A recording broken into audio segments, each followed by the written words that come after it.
She was ignored by her husband, until a short dress made the millionaire explode in pure jealousy.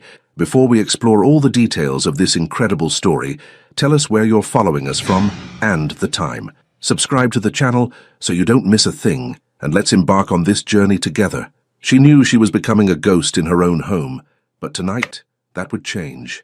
Camilla Johnson stood before her bedroom mirror, her reflection showing a woman who had learned to make herself smaller with each passing month.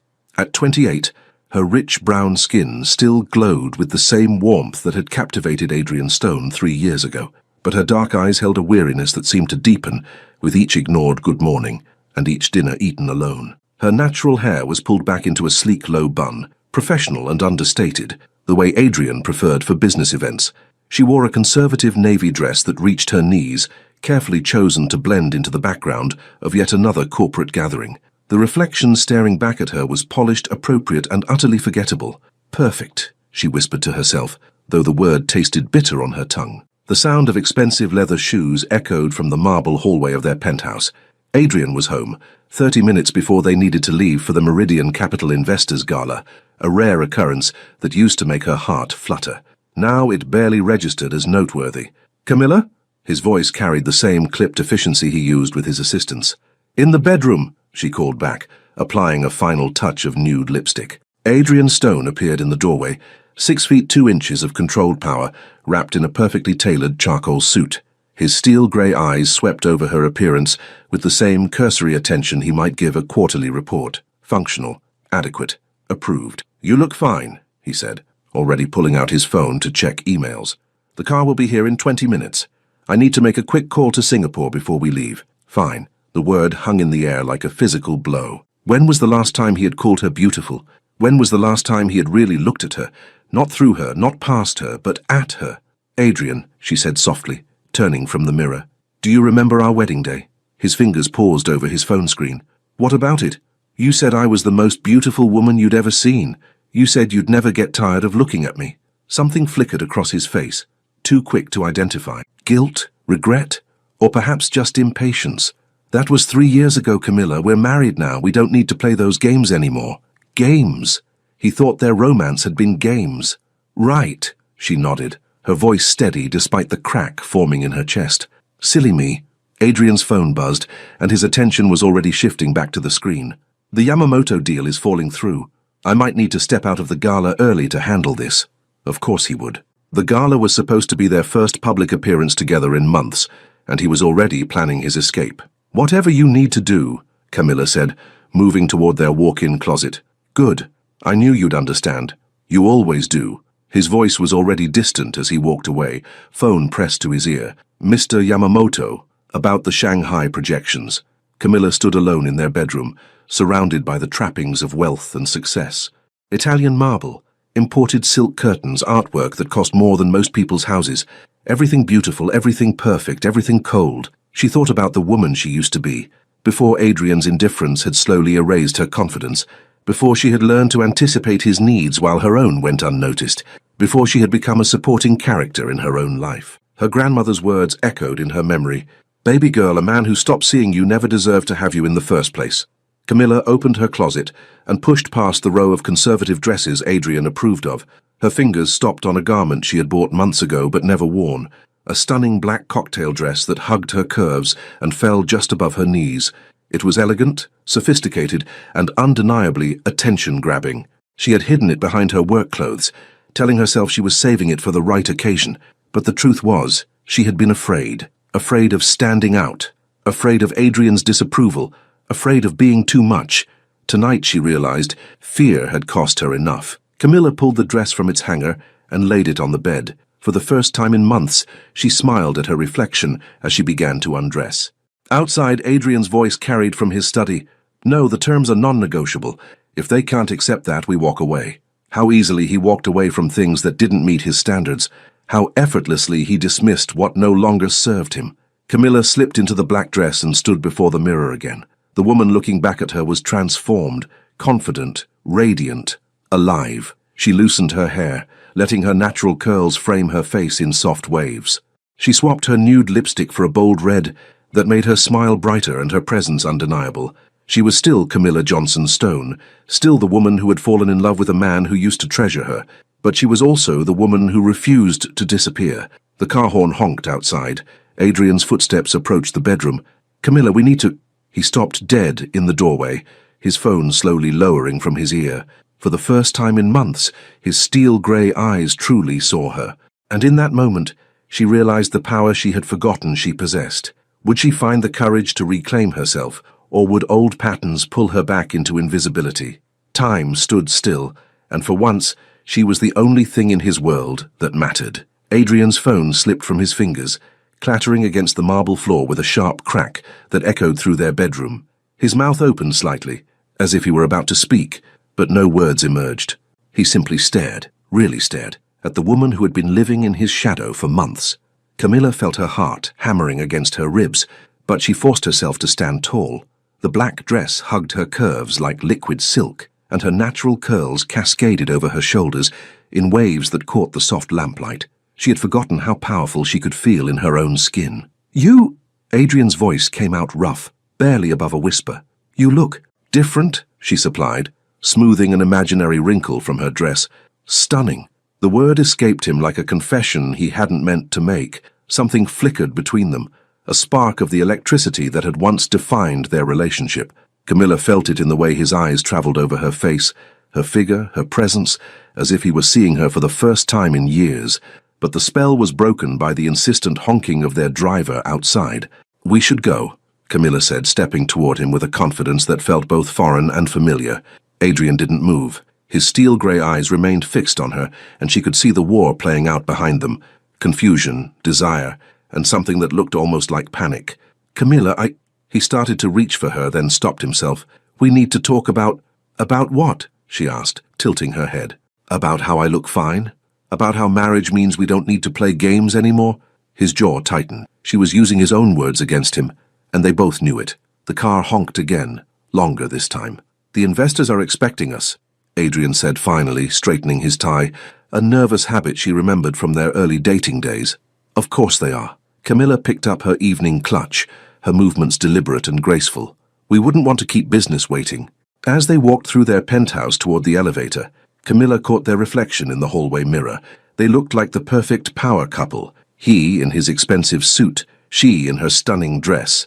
But she could see the tension in Adrian's shoulders, the way his usual confident stride had become slightly uncertain. In the elevator, the silence stretched between them like a taut wire.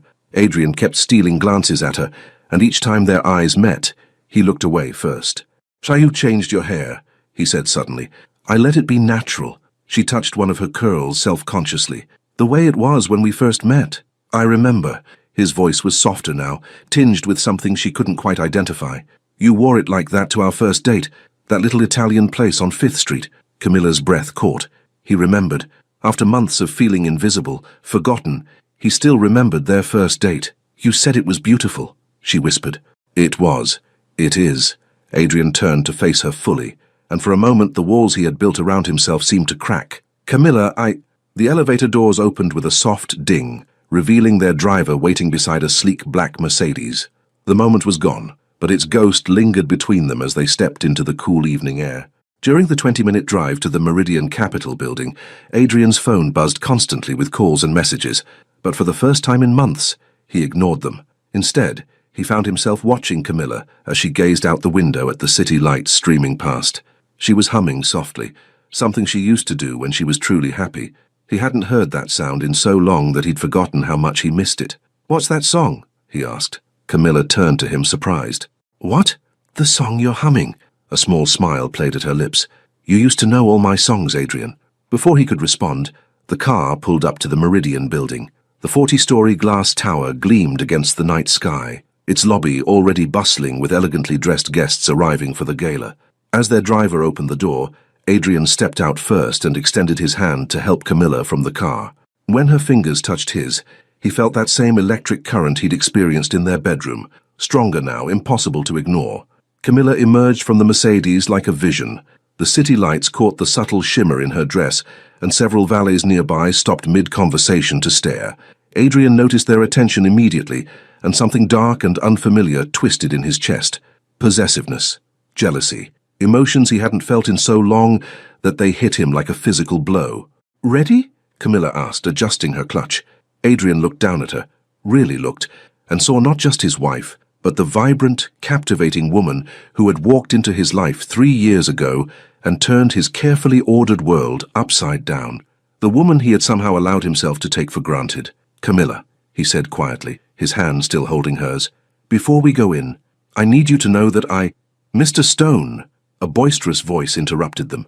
Richard Meridian, the host of tonight's gala, approached with arms outstretched and a broad smile. "There's the man of the hour, and this must be the lovely Mrs. Stone." Richard's eyes lingered on Camilla a moment too long, and Adrian felt his jaw clench involuntarily.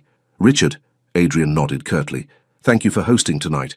The pleasure is all mine. Mrs. Stone, you look absolutely radiant. That dress is—" "Wow." Richard's gaze was appreciative, almost hungry. Camilla smiled graciously. "Thank you, Mr. Meridian. What a beautiful venue. Please call me Richard, and if I may say, Adrian is a very lucky man to have such a stunning wife." Adrian's grip on Camilla's hand tightened imperceptibly. "Yes," he said, his voice carrying an edge that made both Camilla and Richard glance at him in surprise. "I am." As they walked into the building, Adrian couldn't shake the image of other men looking at his wife the way Richard just had, the way he should have been looking at her all along. Inside the elevator to the penthouse ballroom, Camilla studied Adrian's reflection in the polished doors. His jaw was set, his shoulders tense, and his eyes held a storm she hadn't seen in years. "Is everything all right?" she asked. Adrian turned to look at her, and in his eyes she saw something that made her breath catch. Raw, undisguised want. "No," he said quietly. "Nothing has been all right for a very long time." The elevator doors opened to reveal a glittering ballroom filled with the most influential people in the city, and as they stepped inside together, Camilla realized that the real test of the evening was just beginning. She had wanted to be seen, but she never expected the chaos that would follow. The Meridian Capitol Ballroom was a masterpiece of elegance. Crystal chandeliers cast dancing lights across marble floors, while floor-to-ceiling windows offered a breathtaking view of the city skyline. The cream of New York's business elite mingled beneath golden accents and fresh white orchids, their conversations a symphony of power and influence. But as Camilla Johnson Stone entered on her husband's arm, the room's energy shifted like a tide pulling back before a wave. Conversations paused mid-sentence. Heads turned. Eyes followed her movement across the threshold with an intensity that made her skin tingle with both excitement and nervousness.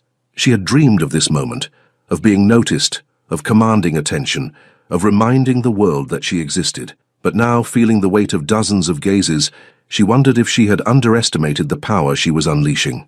"Mrs. Stone." A deep voice drew her attention to a tall man with silver-streaked hair and kind brown eyes.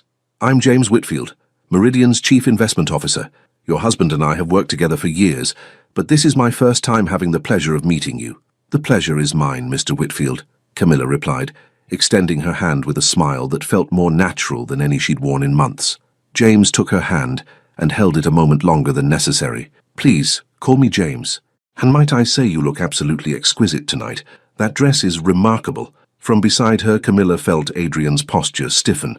His hand found the small of her back, a gesture that might have looked protective to observers, but felt possessive to her. "Thank you," she said graciously, gently retrieving her hand. "It's wonderful to finally meet Adrian's colleagues." "The oversight is entirely ours," James said with a charming smile.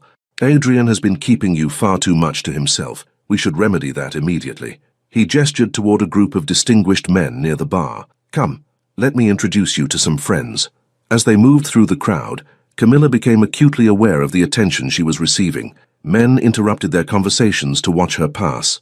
Women assessed her with a mixture of curiosity and envy. Waiters nearly dropped their champagne trays trying to catch a glimpse of her. At the bar, James's colleagues welcomed her with an enthusiasm that bordered on eager. Thomas Richardson, a hedge fund manager with a boyish grin, immediately offered to fetch her a drink. Michel Duval, a French investor with an accent as smooth as silk, complimented her joie de vivre and asked about her interests outside of Adrian's business world. "I'm actually a graphic designer," Camilla found herself saying, surprised by how good it felt to talk about her own work again.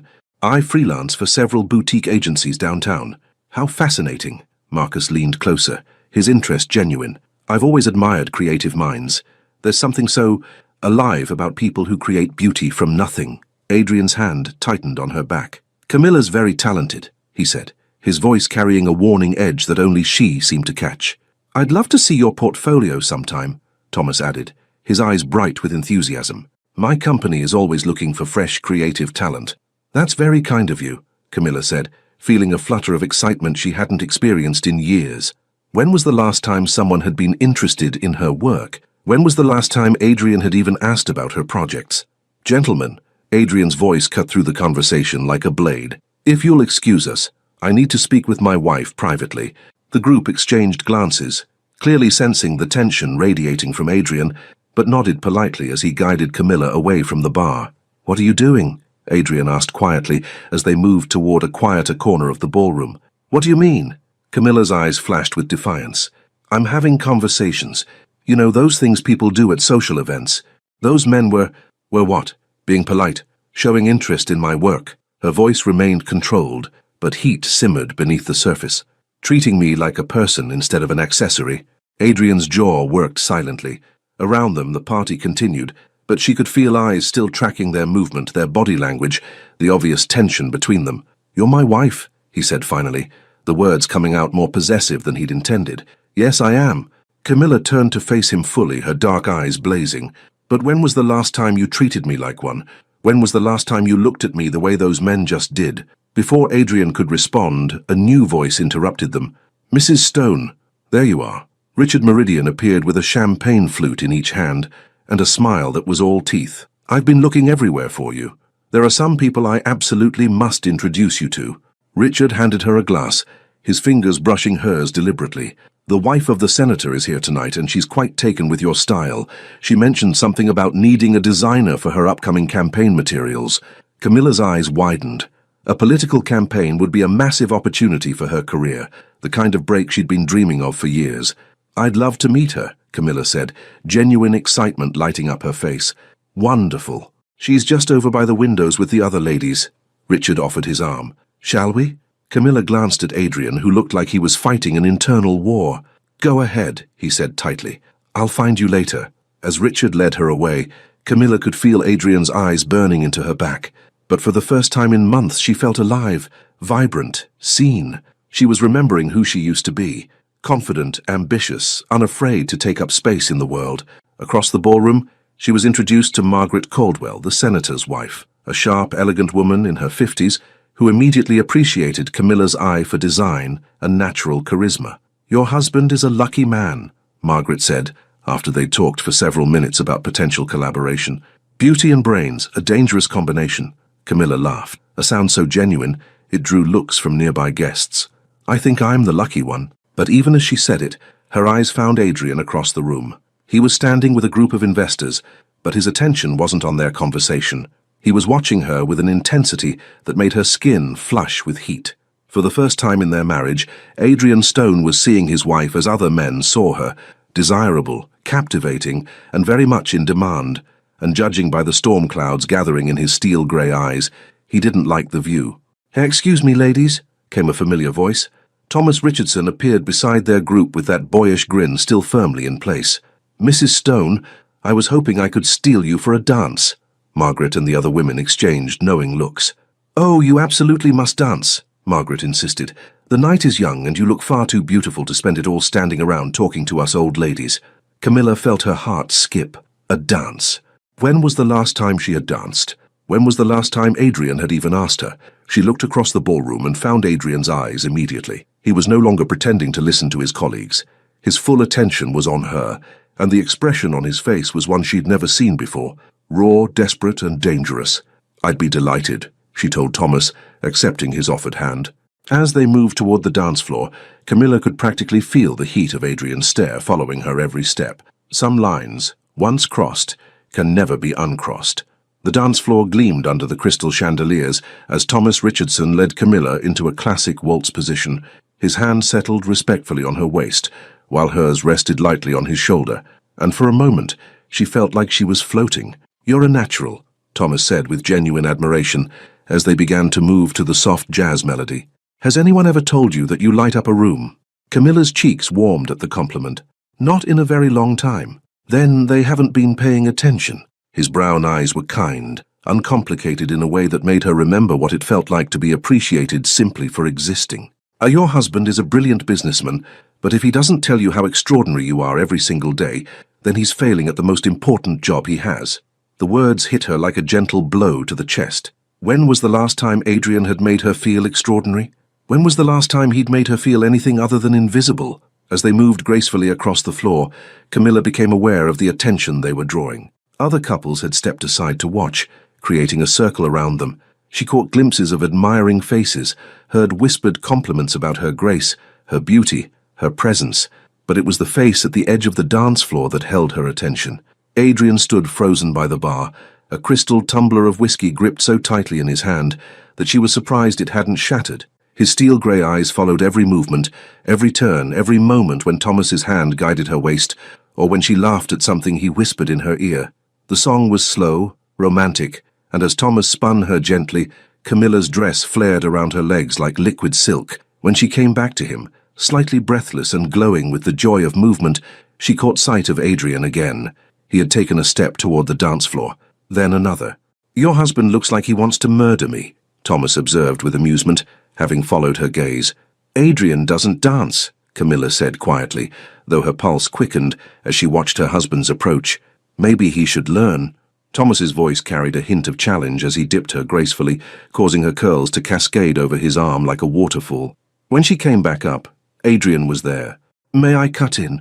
The words were polite, but his voice carried the unmistakable authority of a man accustomed to getting what he wanted. Thomas straightened, his hand still on Camilla's waist. "Of course. Though I was rather hoping to finish the song." "You finished?" Adrian's tone brooked no argument. The tension between the two men was palpable, drawing glances from nearby couples.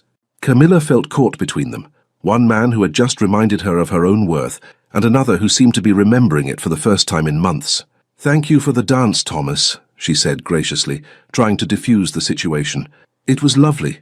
Thomas lifted her hand to his lips and pressed a gentle kiss to her knuckles, a gesture that was perfectly appropriate, yet somehow felt intimate under Adrian's burning stare. "The pleasure was entirely mine, Mrs. Stone. I hope we'll have another opportunity soon." As Thomas walked away, Adrian stepped into his place without waiting for permission. His hands found her waist and hand, with a familiarity that spoke of years together, but there was nothing comfortable about his touch now. It burned with intensity, possession, and something that felt dangerously close to desperation. "Adrian, don't." His voice was rough as he pulled her closer than the dance required. "Don't say anything right now." The music continued, but their movement was different from her dance with Thomas. Where Thomas had been gentle and respectful, Adrian was consuming. His hand spread across the small of her back, pressing her against him until she could feel the rapid beat of his heart through his shirt. "You're angry," she observed, though her own pulse was racing from his proximity. "Angry?" Adrian's laugh was harsh. "Angry doesn't begin to cover what I'm feeling right now." He spun her with more force than necessary, and when she came back to him, his eyes were blazing.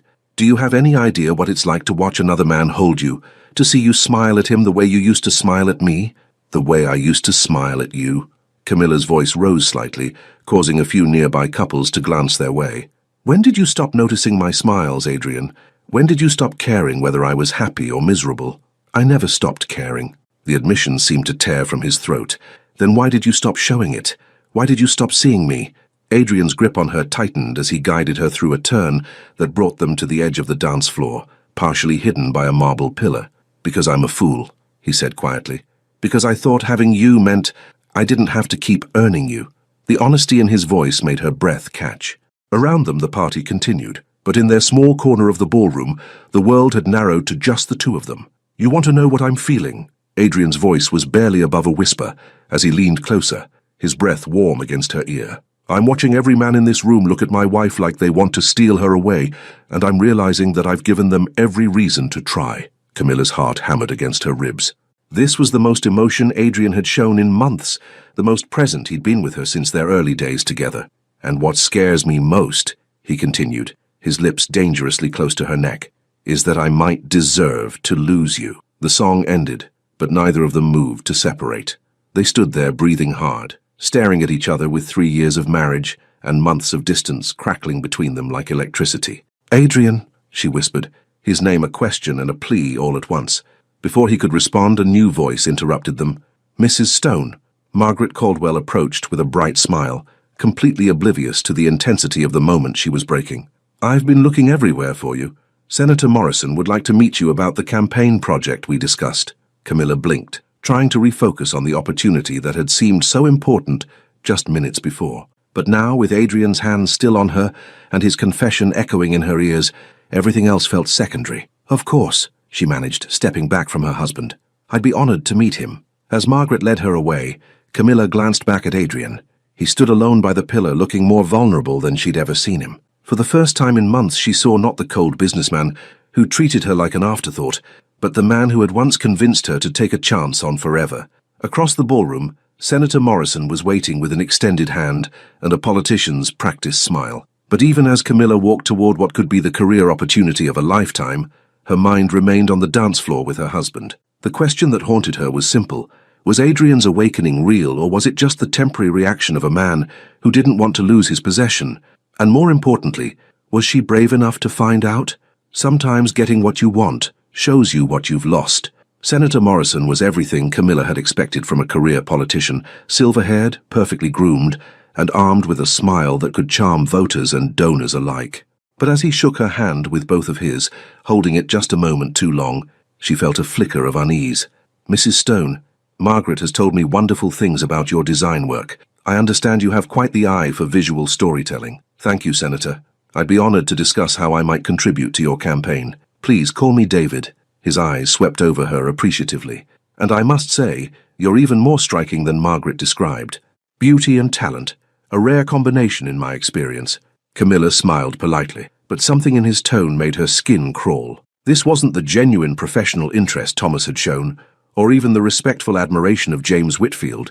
This was something darker, more calculating. "Your portfolio," David continued, moving closer under the pretense of the ballroom's noise. "I'd love to review it privately. Perhaps we could arrange a dinner meeting, just the two of us, so we can really dive deep into the creative process." The suggestion hung in the air like smoke, and Camilla suddenly understood that this wasn't about her graphic design skills at all. The realization hit her like cold water. This powerful man saw her as another conquest, another beautiful woman to add to what she suspected was a long list. "I think a meeting at your campaign headquarters would be more appropriate," she said firmly, taking a step back. "With your communications team present, of course." David's smile faltered slightly, but he recovered quickly. Of course.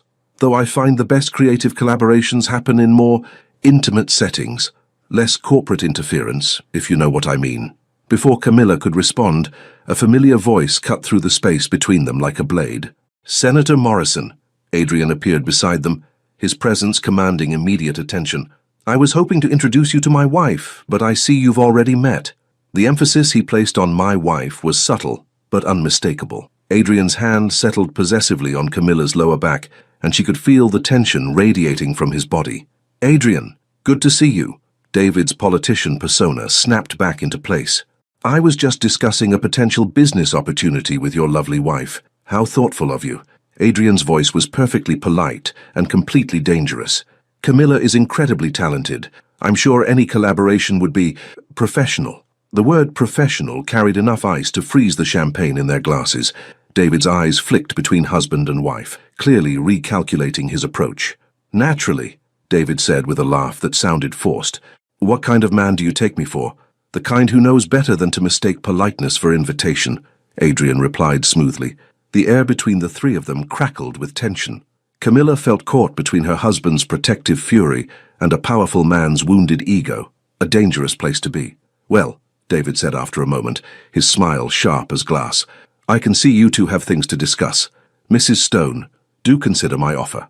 My assistant will be in touch with the details." As the senator walked away, Camilla turned to face Adrian. His jaw was set like granite, and his eyes followed David's retreat with unconcealed hostility. "What was that about?" she asked quietly. "You tell me." Adrian's voice was controlled, but she could hear the storm beneath it. "What exactly did he offer you?" "A potential campaign project," Camilla began, but Adrian's sharp laugh cut her off. "A campaign project? Is that what they're calling it now?" His steel-grey eyes fixed on hers. "Camilla, that man wasn't interested in your design skills." "I know exactly what he was interested in," she said, her own temper flaring. "I'm not naive, Adrian. I handled it." "By letting him suggest a private dinner?" Heat flooded her cheeks. You were listening? I was watching. Do you have any idea how many men have approached you tonight? How many business cards you've been handed? How many opportunities you've been offered? Camilla looked down at her clutch, suddenly aware of the collection of cards and phone numbers she'd accumulated throughout the evening. She had been so intoxicated by the attention, so grateful to feel valued and seen, that she hadn't fully processed the intentions behind some of it. I wanted to feel important again, she whispered. I wanted to remember what it felt like to be interesting to someone.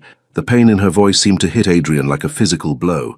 His anger deflated, replaced by something that looked like anguish. You are important, he said roughly.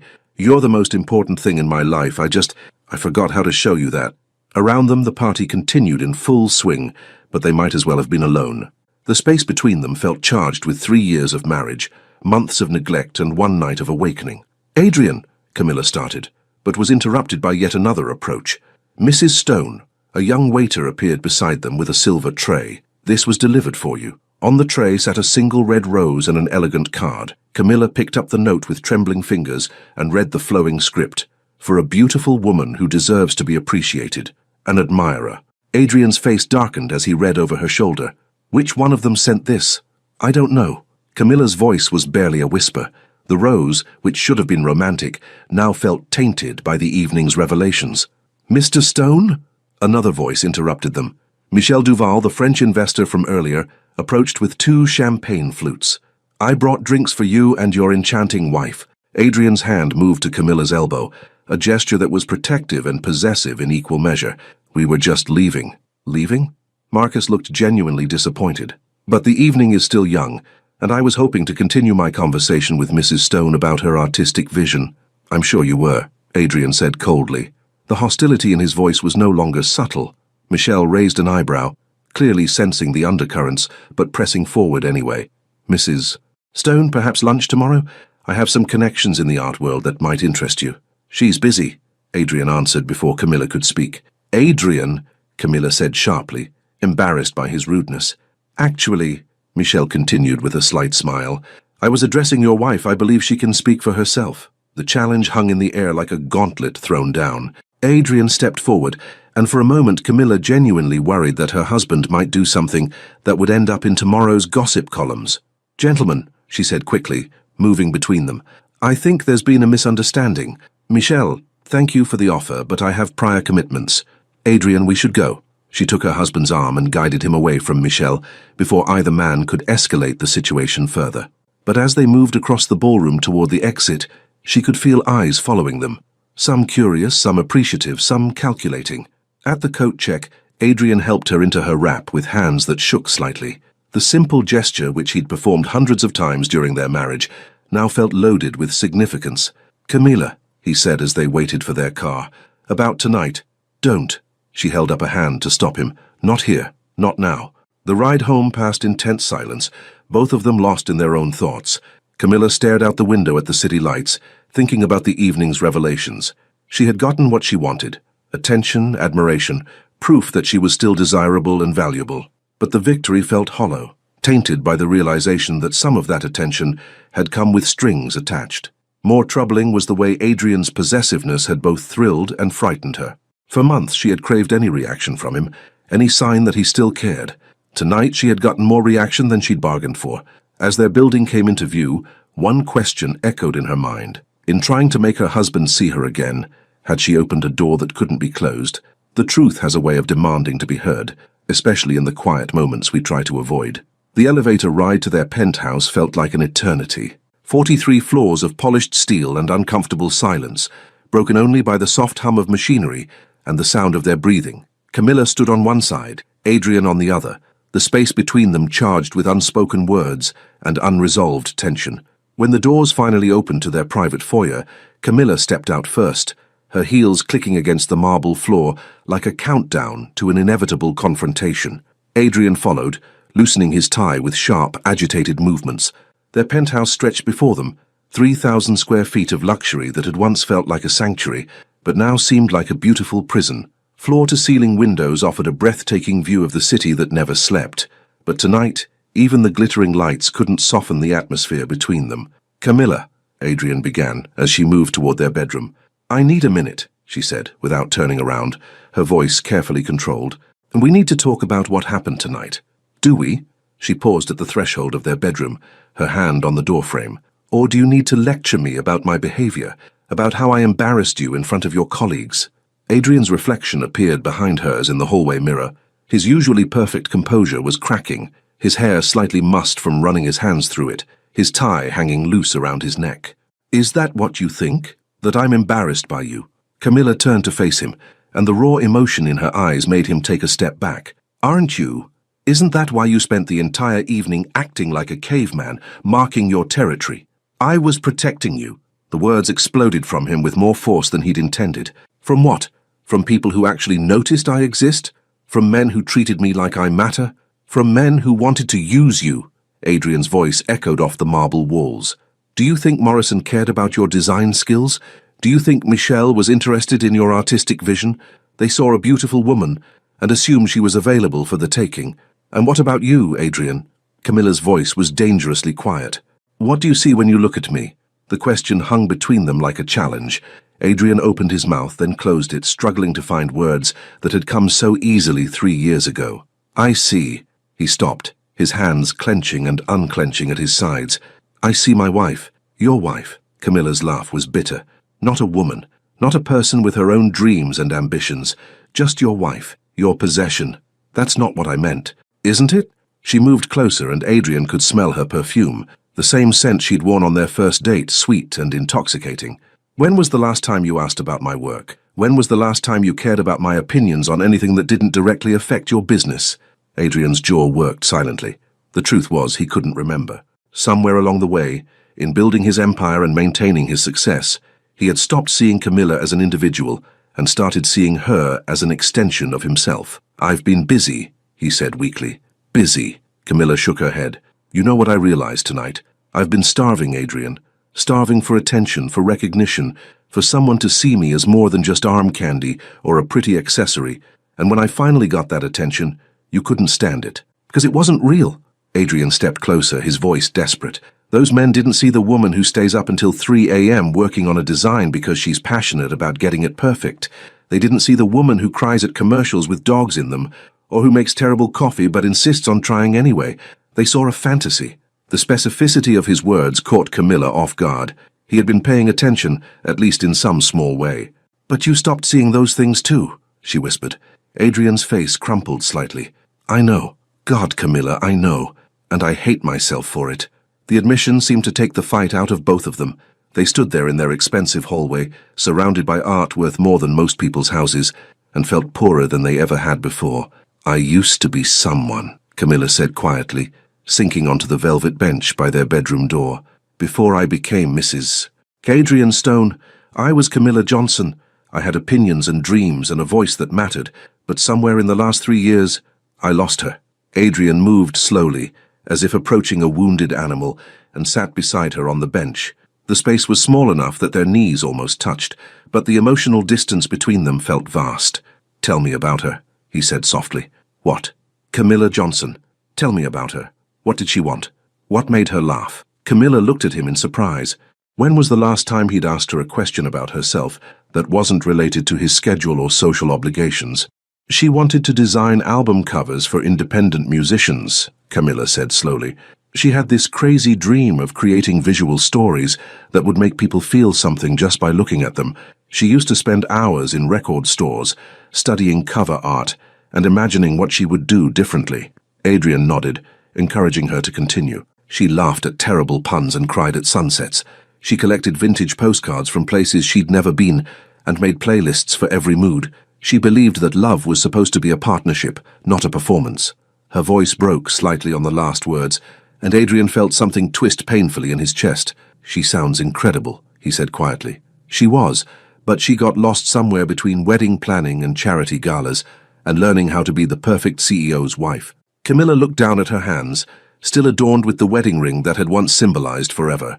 I became so focused on being what you needed that I forgot who I was. And I let you disappear. Adrian's voice was rough with self-recrimination. I was so consumed with building our life that I forgot to actually live it with you. They sat in silence for a moment.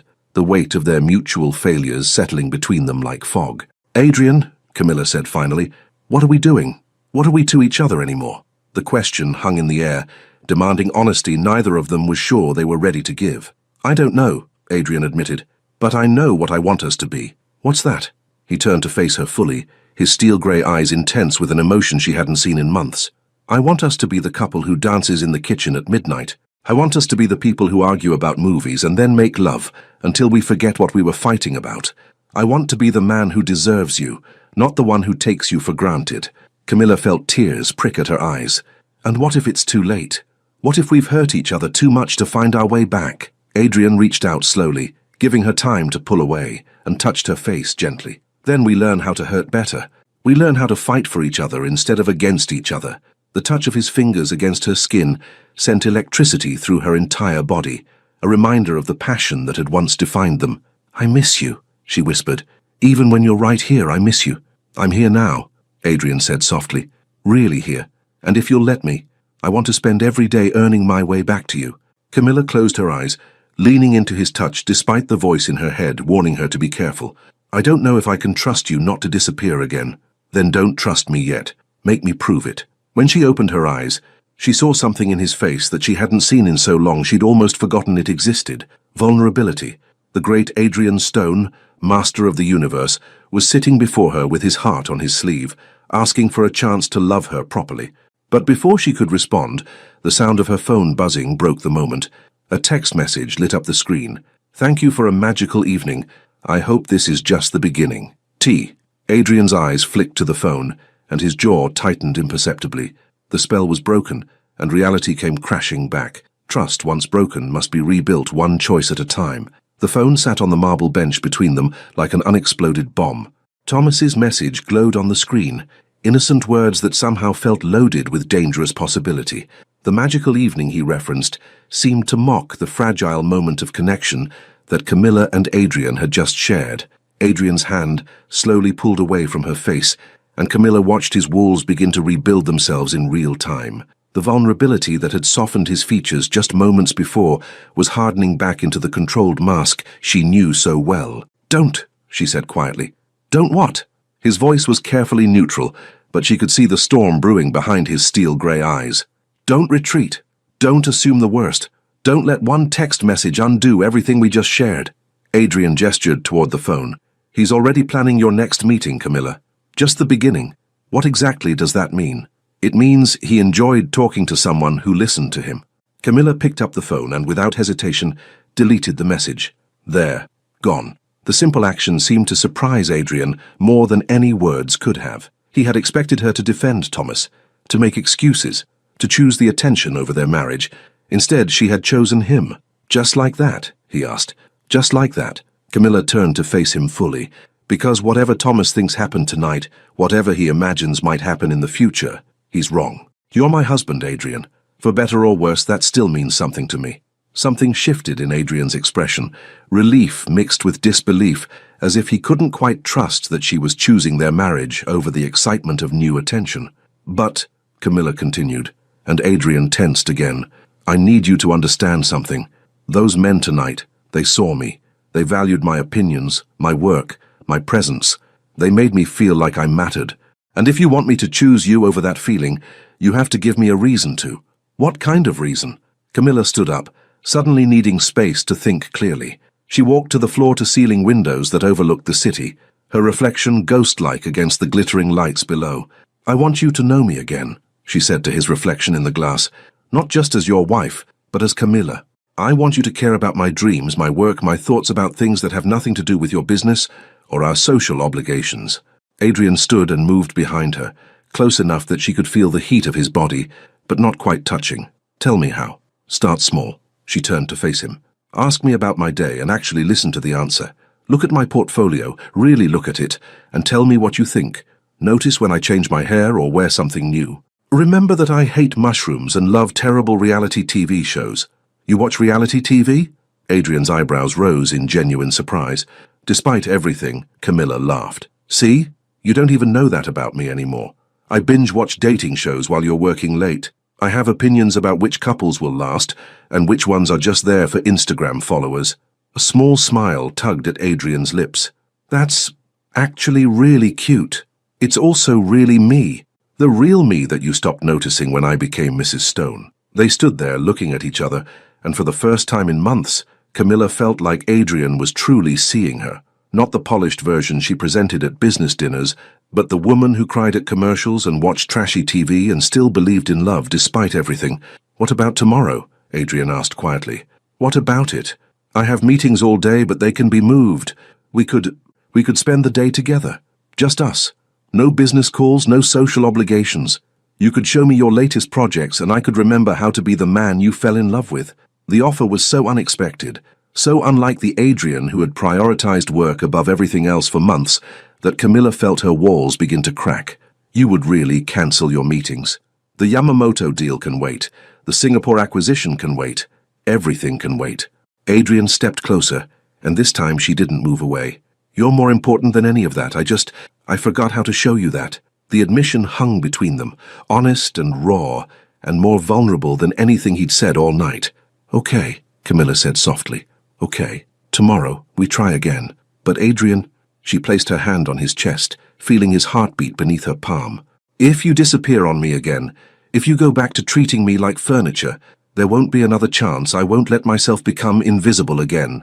"You were never invisible to me," Adrian said fiercely. "Ignored, yes. Taken for granted, absolutely. But never invisible. You're the most beautiful, most brilliant woman I've ever known, and I'm a fool for letting you forget that." The intensity in his voice made her breath catch. This was the Adrian she had fallen in love with. Passionate, focused, completely present when he chose to be.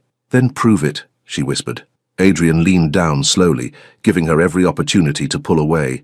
When she didn't, when she actually leaned into him, he pressed his lips to hers in a kiss that was both familiar and completely new. It was nothing like the perfunctory pecks they'd exchanged over the past months, polite gestures performed out of habit rather than desire. This kiss was hungry, desperate, full of 3 years of love and months of neglect and one night of rediscovery. When they finally broke apart, both were breathing hard. "I should change," Camilla said, suddenly aware that she was still wearing the dress that had caused such chaos at the gala. "Don't." Adrian's voice was rough. "Not yet. I want to look at you in it for a few more minutes. I want to remember how you looked tonight when you took my breath away." Heat flooded Camilla's cheeks. "I took your breath away?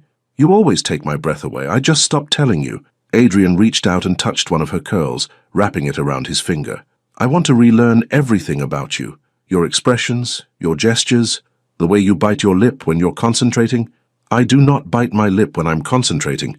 You're doing it right now." Camilla's hand flew to her mouth, and Adrian's laugh was warm and genuine, a sound she had missed more than she'd realized. "See, I still know some things about you. I just need to start paying attention again."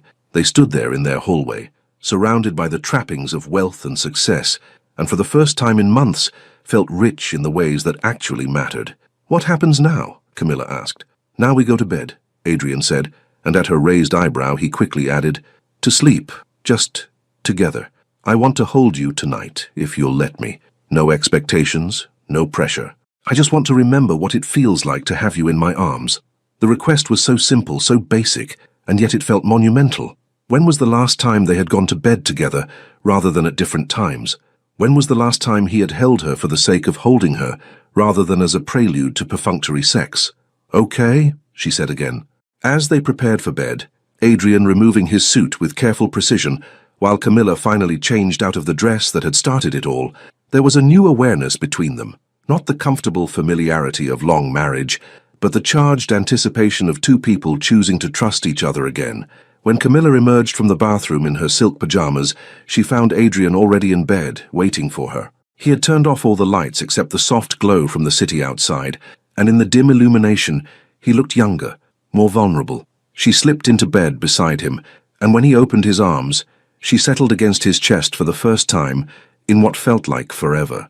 The steady beat of his heart beneath her ear was familiar and comforting, a rhythm she had missed without realizing it. "Thank you," Adrian whispered into her hair. "For what?" "For giving us another chance. For choosing me tonight, even though I haven't deserved it." Camilla tilted her head to look at him. "Don't make me regret it." "I won't. I promise you, Camilla, I won't." As they lay there in the darkness, holding each other cautiously, like two people learning to trust again, One question echoed in both their minds. Would morning bring the man who had held her so tenderly? Or would daylight restore the distant stranger she'd been living with for months? Only time would tell if Adrian Stone was truly ready to fight for the woman he'd almost lost. The morning after promises are made is when love proves if it's real or just beautiful words in the dark. Camilla woke slowly, consciousness creeping in like sunlight through silk curtains. For a moment she felt disoriented. There was warmth against her back, a steady rhythm of breathing that wasn't her own, and an arm draped protectively around her waist. It took her a few seconds to remember that Adrian had kept his word from the night before. He had simply held her, nothing more, nothing less. She lay still, afraid to move and break whatever spell had kept him there through the night. In the soft morning light filtering through their bedroom windows, last night felt almost like a dream. The gala, the dress, the confrontation, and finally, the tentative steps toward each other. Behind her, Adrian stirred, his arm tightening around her reflexively before consciousness caught up with him. She felt the exact moment he became fully awake. His body tensed slightly, as if he too was surprised to find himself still there, still holding her. "Good morning," he said quietly, his voice rough with sleep and something that sounded like wonder.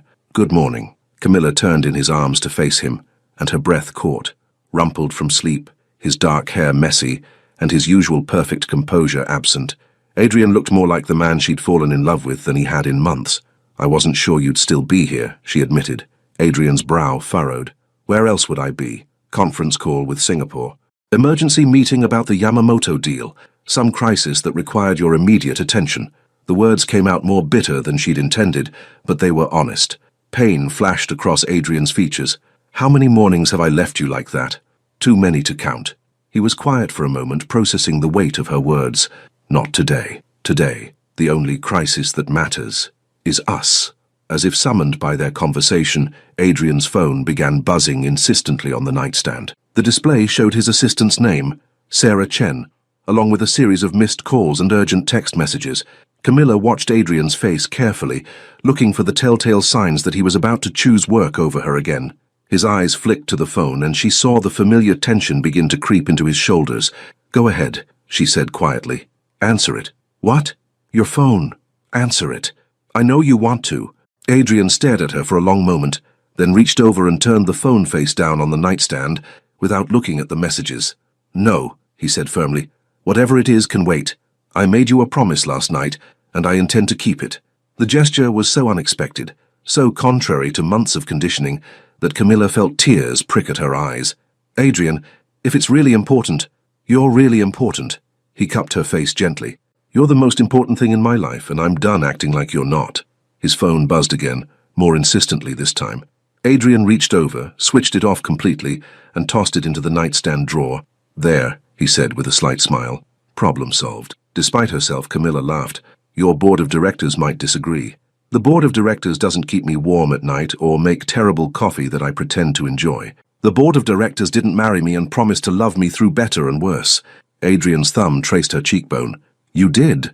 The simple words hit her harder than any grand romantic gesture could have. This was what she'd been missing. Not just attention or affection, but the feeling of being chosen, of being prioritized. "What do you want to do today?" she asked. "Everything. Nothing. I want to make you that terrible coffee you mentioned. I want to see your latest designs.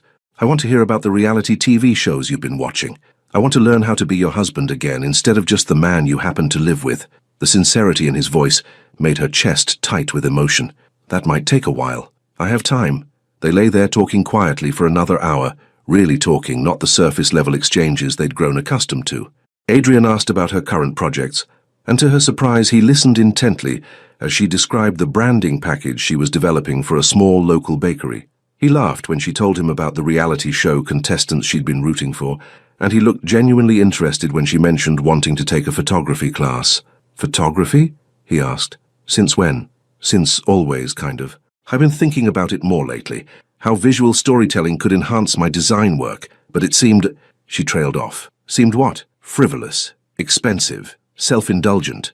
Adrian propped himself up on his elbow to look at her better. "Camilla, when have I ever made you feel like your interests were frivolous?" The question hung in the air, and Camilla realized that he hadn't. Not directly. But somewhere along the way, in trying to be the perfect wife for a successful businessman, she had started policing her own dreams. It's not what you said, she admitted. It's what you didn't say. When was the last time you asked me what I wanted, what I was dreaming about, what would make me happy? Adrian's face fell. I don't know.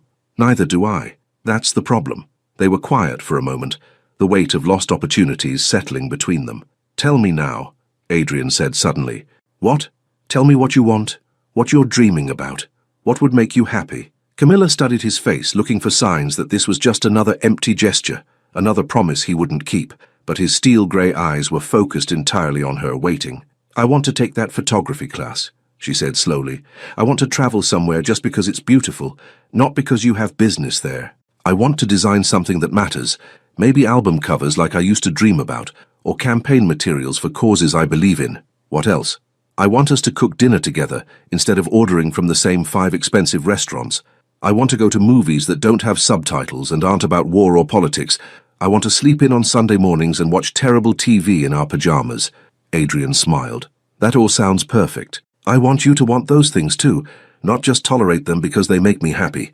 I do want them. Adrian's voice was soft but certain. I want them more than I've wanted anything in a long time.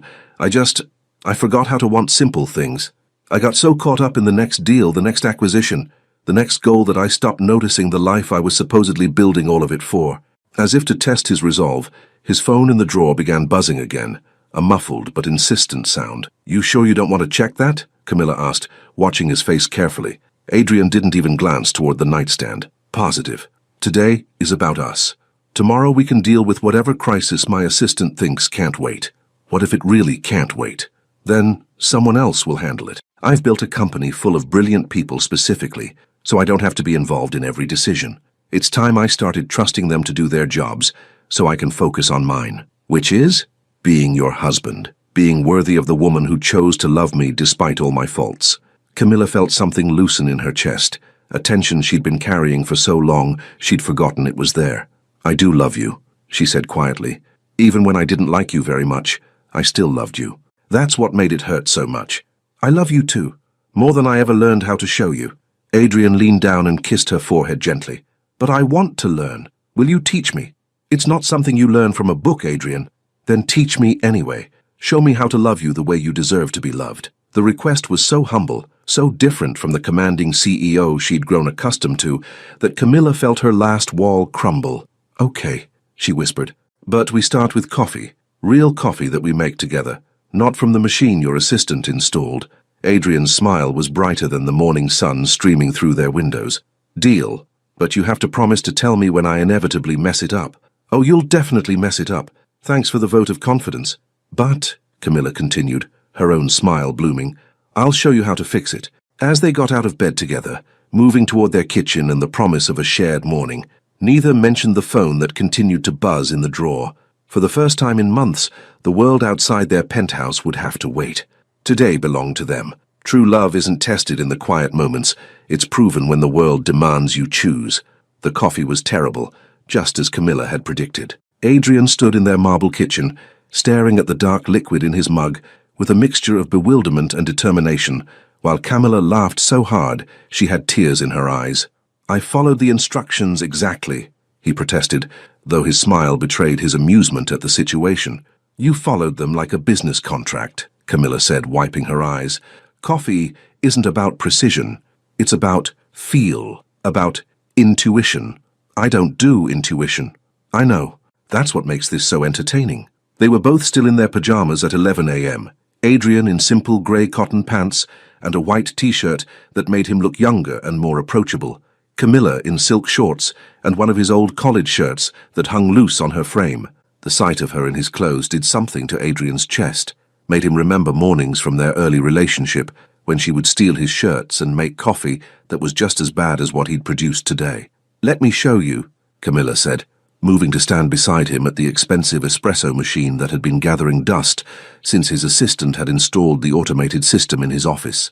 As she guided his hands through the process, measuring coffee by sight and sound rather than strict measurement, adjusting the grind by feel, Adrian found himself more focused on her than on the lesson, the way she bit her lower lip when concentrating, just as he'd mentioned the night before, the way she hummed softly under her breath, the way she fit perfectly against his side when she leaned close to show him something. See? It's about reading the coffee, not commanding it, she said as they waited for the machine to work its magic. Everything in my life responds to commands. I don't. Camilla looked up at him with eyes that sparkled with mischief and challenge.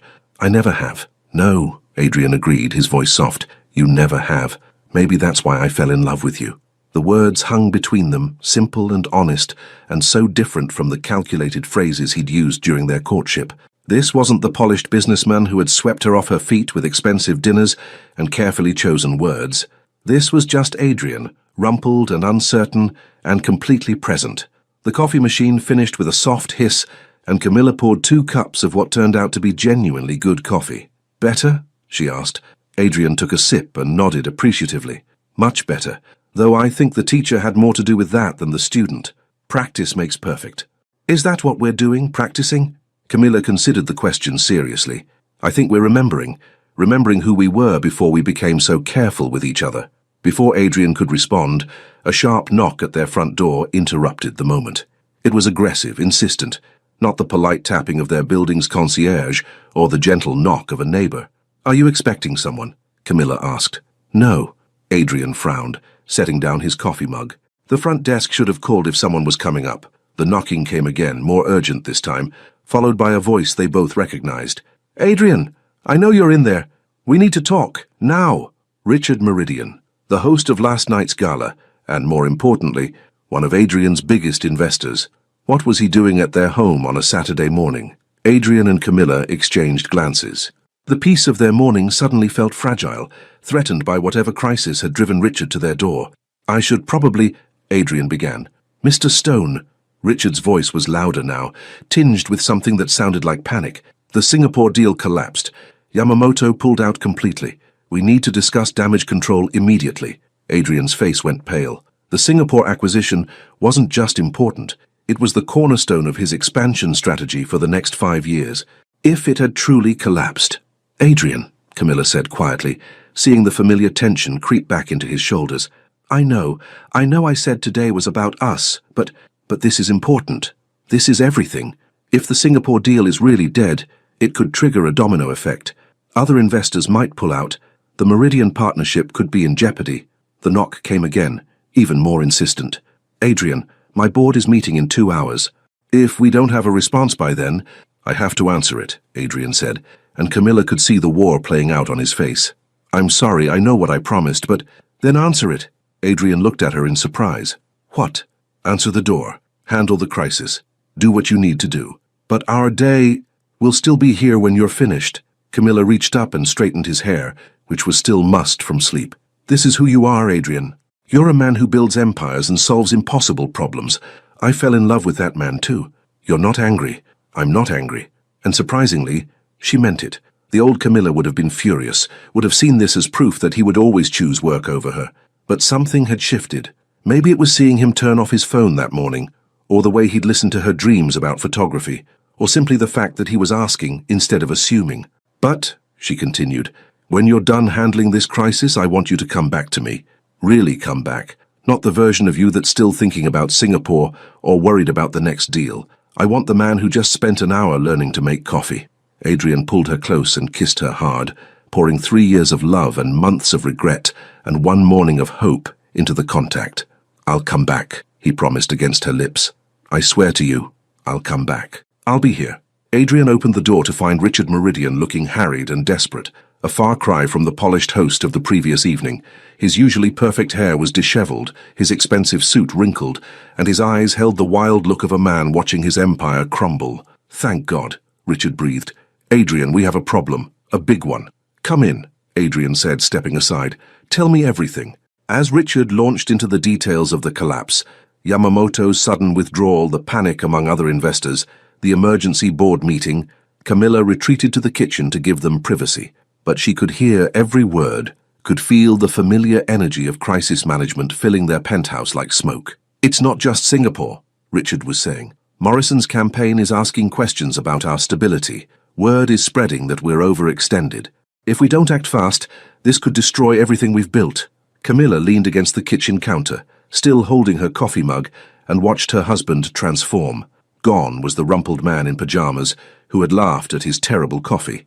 In his place stood Adrian Stone, CEO and master of the universe, his mind already working through solutions and contingencies. "What about the Johannesburg alternative?"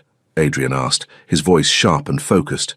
"We explored that option 6 months ago. Dead end. Their government changed the foreign investment laws last quarter. Dubai? Possible, but the timeline would push us back 18 months. Camilla set down her mug and walked toward the window, looking out at the city where countless other couples were probably enjoying lazy Saturday mornings. For a moment, she allowed herself to imagine what it would be like to be married to someone whose idea of a crisis was running out of milk or disagreeing about what movie to watch. But even as the thought crossed her mind, she dismissed it. She had married Adrian Stone, all of him, the driven businessman and the tender husband, the empire builder and the man who forgot to eat when he was working on a big problem. The question wasn't whether she could accept both sides of him. The question was whether he could learn to balance them. "Mrs. Stone?" Richard's voice interrupted her thoughts. "I'm sorry to intrude on your weekend like this." "It's fine, Richard. Crisis doesn't keep regular hours. You're very understanding. I know Adrian mentioned how important today was supposed to be for you both." Camilla glanced at her husband, surprised. "He did?" "Oh yes. He was quite clear about it when he refused to take my calls this morning. Said today was about his wife and everything else could wait."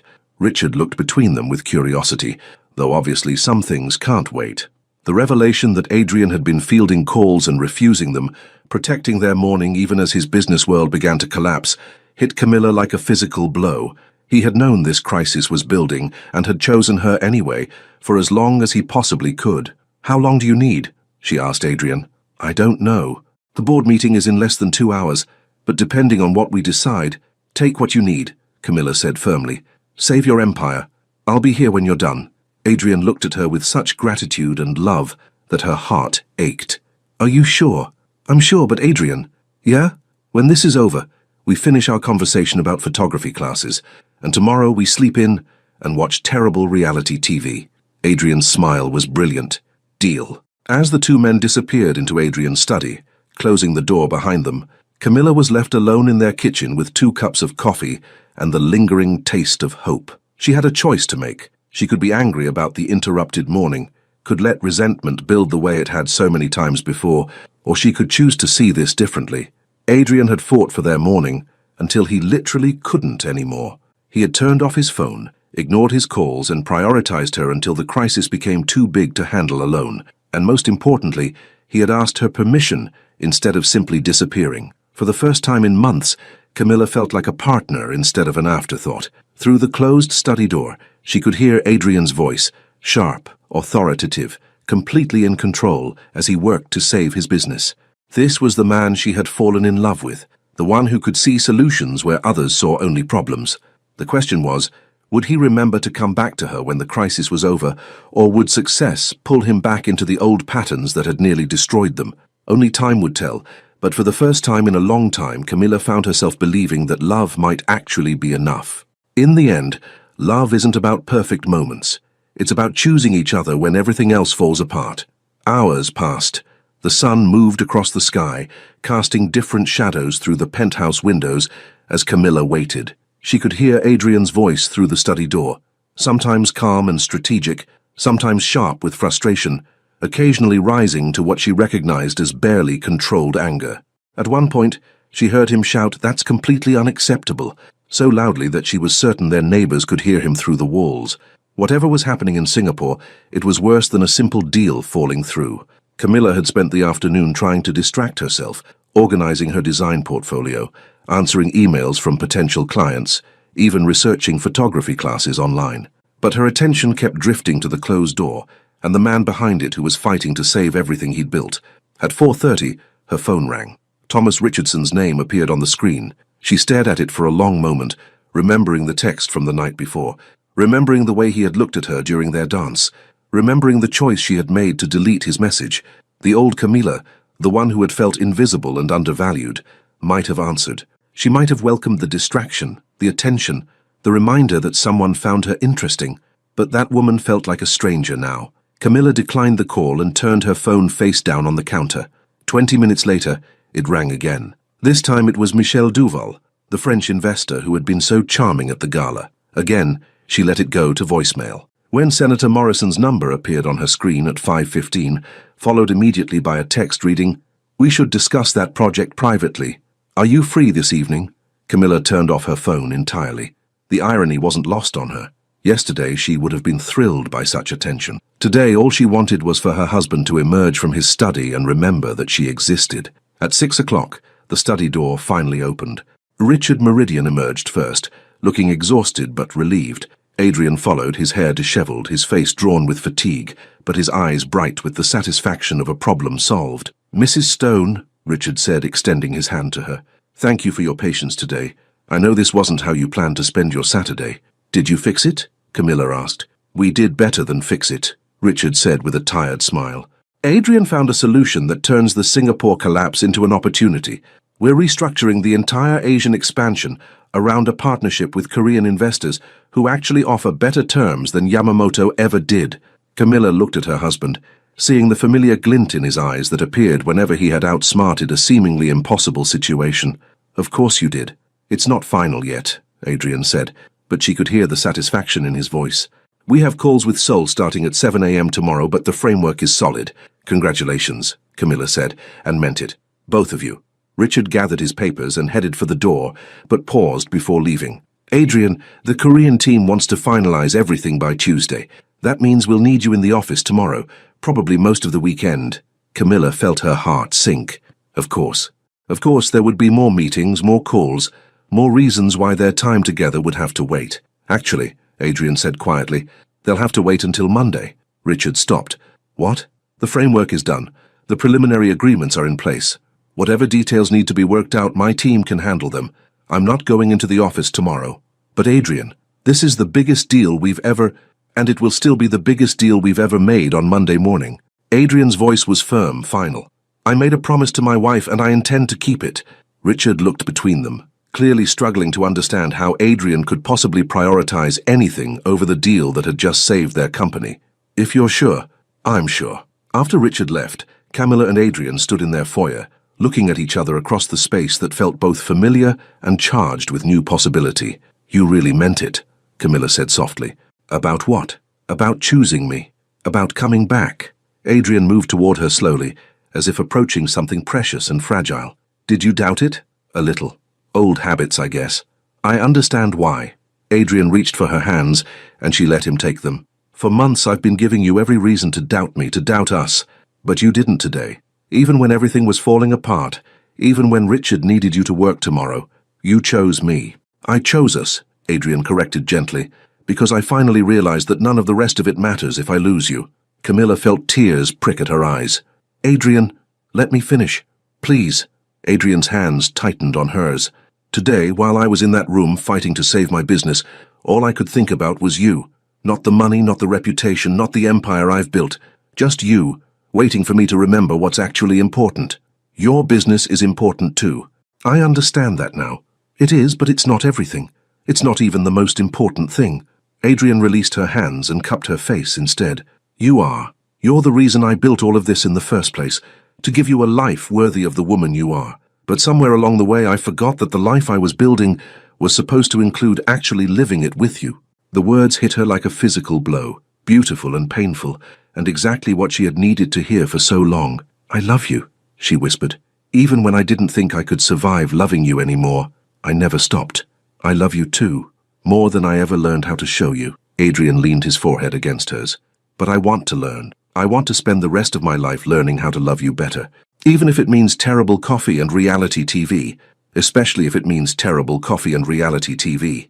Camilla laughed through her tears. "And photography classes? And photography classes, and lazy Sunday mornings and cooking disasters, and whatever else makes you happy. What makes me happy is you, the real you, not the perfect CEO version, the man who gets frustrated with coffee makers and works too hard, and loves me even when he's terrible at showing it." Adrian kissed her then, soft and sweet and full of promise. When they broke apart, both were breathing hard. "I have a confession," Camilla said. "What?" 3 men called me this afternoon. Thomas, Michelle, and Senator Morrison. They all wanted to see me." Adrian's jaw tightened almost imperceptibly. And I didn't answer a single call. I turned off my phone and waited for my husband to remember that he loves me. The relief that flooded Adrian's face was so profound that Camilla realized he had been carrying more fear than he'd let on. "Why?" he asked. "Because last night taught me something important. I don't want to be desired by men who see me as a conquest or a distraction. I want to be loved by the man who sees me as his partner, his equal, his choice. You are all of those things. I know that now. But Adrian, I need you to know them too. Really know them. Not just say them when you're afraid of losing me, but remember them on Tuesday morning when the Korean investors want your attention. Remember them when the next crisis hits and Richard is pounding on our door." "I will," Adrian said fiercely. "I swear to you I will." Camilla studied his face, looking for the signs of empty promises or temporary resolve. Instead, she saw something she hadn't seen in months: certainty. Not the arrogant certainty of a man who expected to get his way, but the quiet certainty of a man who had made a choice and intended to keep it. "Okay," she said simply. "Okay. Okay, I believe you. Okay, let's try again. Okay, I choose you too." Adrian's smile was brilliant, transforming his face from the tired businessman back into the man she had fallen in love with 3 years ago. "So what happens now?" he asked. "Now you keep your promise about tomorrow. We sleep in, we make terrible coffee together, and we figure out how to be married to each other instead of just living in the same house. And after that, we figure out the rest as we go, together." Adrian pulled her close, holding her tight enough that she could feel his heartbeat against her chest. "I like the sound of that." "Good," Camilla said, settling into his arms with a contentment she had forgotten she could feel. "Because you're stuck with me, Adrian Stone. For better, for worse, and for all the terrible coffee in between." "Best deal I ever made," Adrian murmured into her hair, and for the first time in months, Camilla believed that it truly was. Outside their windows, the city continued its relentless pace. Deals being made, empires being built, people choosing ambition over love or success over happiness. But inside their penthouse, two people who had almost lost each other were choosing something different. They were choosing love. Real love. Complicated, imperfect, daily choice love that would require work and patience and the courage to keep choosing each other, even when it wasn't easy. It wouldn't be perfect. There would be more crises, more late nights, more moments when the world demanded their attention. But they had learned something valuable. Love wasn't about never facing challenges. It was about facing them together. And as they stood in their home holding each other and planning their tomorrow, both Camilla and Adrian knew that they were finally ready to build something better than an empire. They were ready to build a life. 6 months later, love isn't a destination. It's a journey you choose to take together, one morning at a time. The kitchen smelled like burnt toast and too strong coffee, and Camilla had never been happier about a culinary disaster in her life. "I still don't understand how you managed to burn toast," she laughed, watching Adrian scrape charcoal flakes into the garbage disposal with the intense concentration he once reserved for billion-dollar deals. "It's a gift," Adrian replied with a self-deprecating smile. "Some people are naturally talented. I'm naturally talented at destroying breakfast." Camilla moved behind him, wrapping her arms around his waist and pressing her face against his back. He was wearing an old NYU t-shirt and pajama pants, the Saturday uniform they had established over the past 6 months. His hair was still messed up from sleep, and there was a coffee stain on his shirt from their earlier attempt at synchronized coffee making. He was perfect. "Good thing I love you anyway," she murmured against his shoulder. "Just anyway?" Adrian turned in her arms, his steel-grey eyes sparkling with the playfulness that had become a regular part of their mornings. "Not because of my exceptional breakfast skills? Definitely in spite of them." The ease between them still felt like a miracle sometimes. Not because it was effortless. They had both learned that love required daily effort, daily choices, daily recommitment, but because it was possible. 6 months ago, this kind of playful morning had seemed as distant as the moon. Now it was simply Saturday. Their kitchen table was covered with the evidence of Camilla's latest project: contact sheets from her photography class, design mock-ups for the campaign she was working on, not Senator Morrison's, but for a young congresswoman who actually cared about her creative input, and the half-finished crossword puzzle that had become their Sunday tradition. "Show me the photos from yesterday," Adrian said, settling into his chair with a fresh cup of coffee that was only slightly terrible. Camilla reached for the contact sheets, but her smile faltered slightly. "They're not very good yet. I'm still learning." "Camilla," Adrian's voice was gentle but firm. "Show me." The tone was one she had learned to recognize over the past months, the voice of a man who was genuinely interested, not just being polite. It had taken time for her to trust it, to believe that his questions about her work came from real curiosity rather than marital obligation. She spread the contact sheets across the table, images from her assignment to capture moments of connection around the city. There were couples sharing coffee in Washington Square Park, children playing in Prospect Park, an elderly man feeding pigeons with intense concentration. "This one," Adrian said immediately, pointing to a shot of two business people on the subway, both looking at their phones, but somehow still managing to lean into each other. "It's perfect." "Really?" Camilla studied the image with new eyes. "I thought it was too candid, too unposed. That's what makes it perfect. You captured something real." Adrian looked up at her with the same expression he wore when he'd solved a particularly complex business problem. "You have an incredible eye, you know that." The compliment hit her differently than they used to. 6 months ago, Adrian's praise had felt like consolation prizes, nice words meant to make her feel better about herself. Now she could hear the genuine admiration in his voice, could see that he was actually studying her work, with the same attention he gave to things he truly cared about. "My instructor wants me to submit this series to a gallery showing next month," Camilla said, still not quite believing it herself. "That's amazing. Are you going to do it?" "I'm thinking about it. It's competitive, and I've only been doing this for 6 months. "Camilla," Adrian reached across the table and took her hand. "Stop making excuses for your talent. You're brilliant at this, and you deserve to be in that show." The confidence in his voice bolstered her own.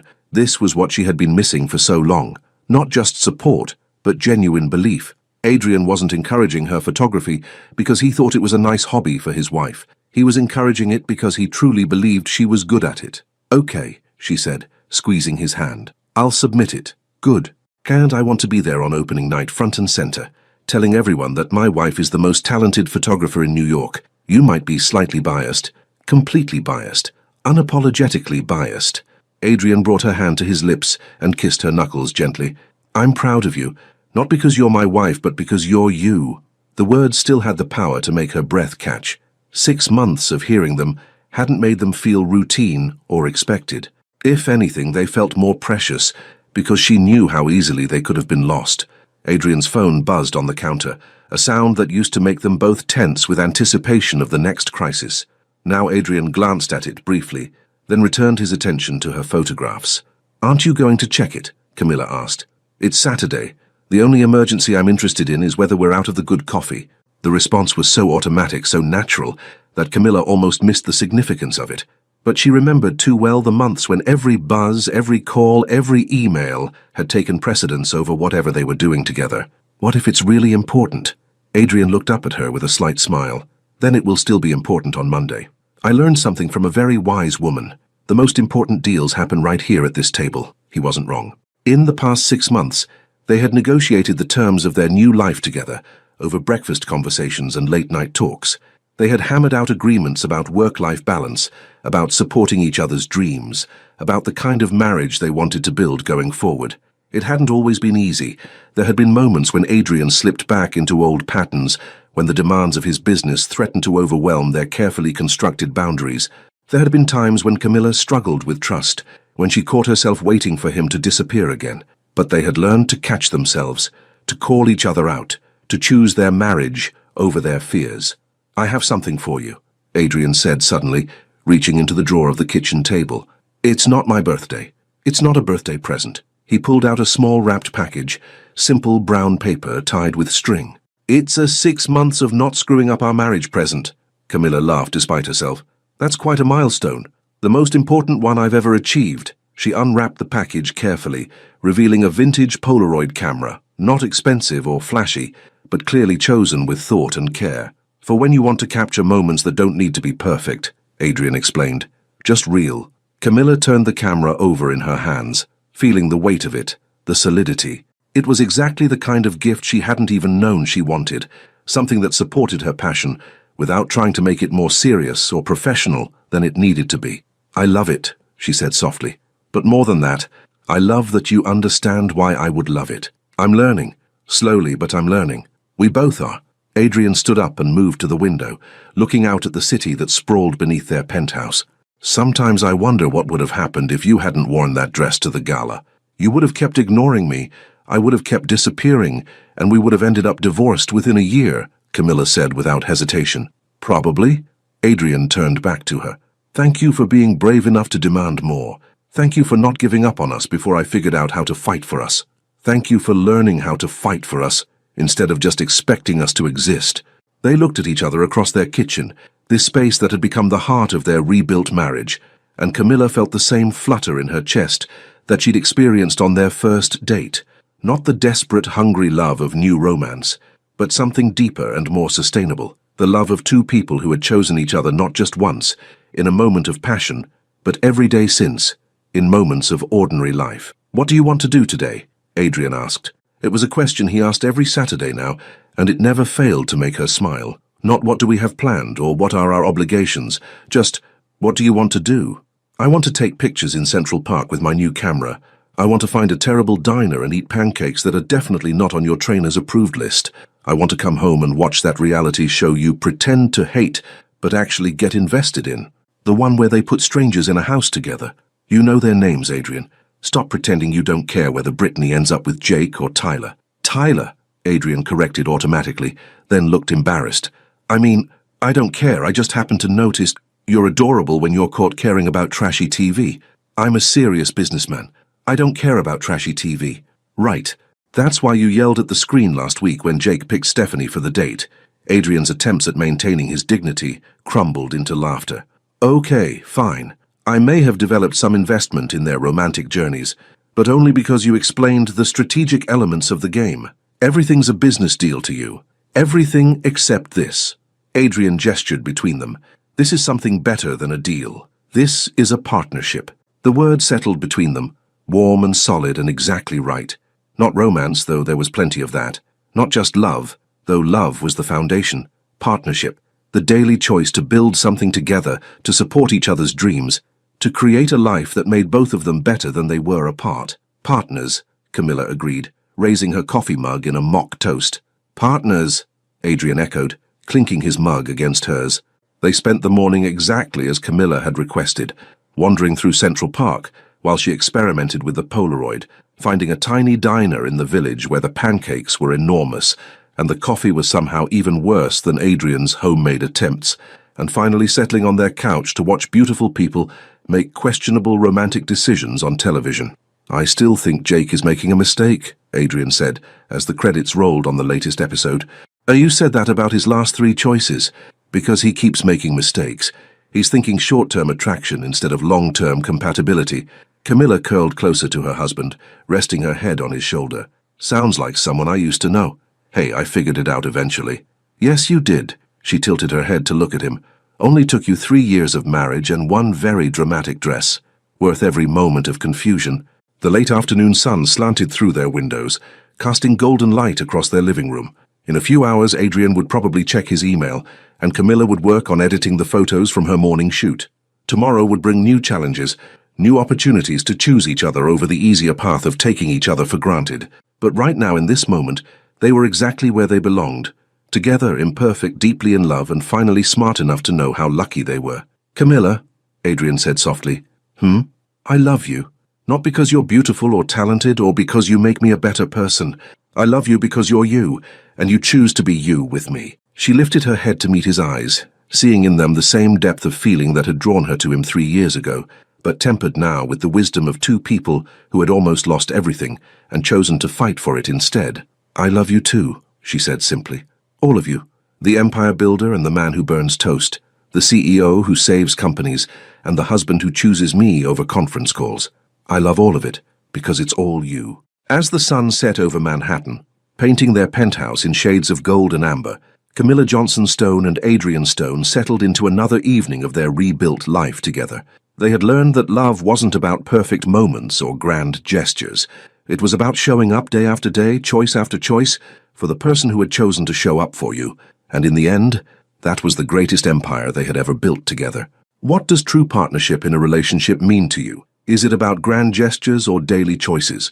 Your participation means a lot to the channel. Please share your thoughts in the comments. Thank you so much for watching until the end. If you enjoyed this story, don't forget to subscribe to the channel, leave a like, and comment your thoughts.